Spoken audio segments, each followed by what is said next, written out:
Hey guys, it's Kyle, Horse Racing Daily, and today's video we're going to take an early look at the 2002 or 2022 Haskell Stakes next week, and you also have the 2022 Coaching Club American Oaks next week. So it should be a good week of racing coming up. It's hard to believe that the Haskell Stakes is already among us, and I think this will be one of the more exciting additions in the last few years. As a lot of the three-year-olds are kind of tough to separate which one is truly the best. So this race could give us some insight as to maybe which three-year-old will become the standing on the road to the Trevor Stakes, and you have Zandon being rumored, White Barrio, Hal and Time, the Preakness winner early voting, Taba, who was bet down almost favoritism in the Kentucky Derby. He should be back under the control of Bob Baffert for the race.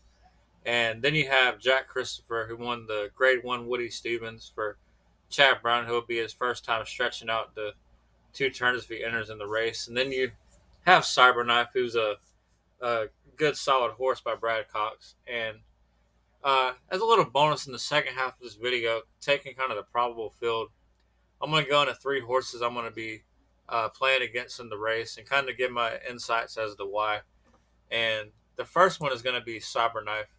And I say Cyberknife because he seemed like he's a solid horse, but whenever he seems to get up against some of the top horses in the class, I just don't think he has what it takes to get the job done. And I still wasn't too thrilled with the Arkansas Derby this year. I thought the Oaklawn Fields was very weak compared to years past. And in the Kentucky Derby, he didn't do that great. And then in the Matt win, he had trouble putting away Hal and Time.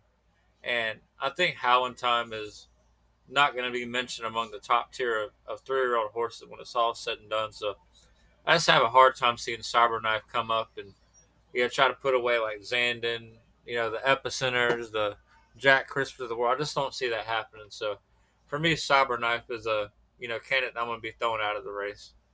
And that being said, the second one is the horse that just ran with Cyberknife, and that's Howling Time. And I think Howling Time is pretty much a Churchill, specialist. Like he's 3 for 4 at Churchill, and then everywhere else he just doesn't seem to get the job done. So I'm gonna have a hard time going with him in the Haskell because I think different racetrack. It's just not gonna play that well for him.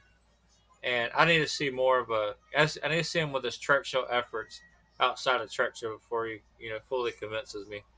And that's gonna bring me to my last horse, and that's gonna be White Barrio. And I thought White Barrio had a chance to beat.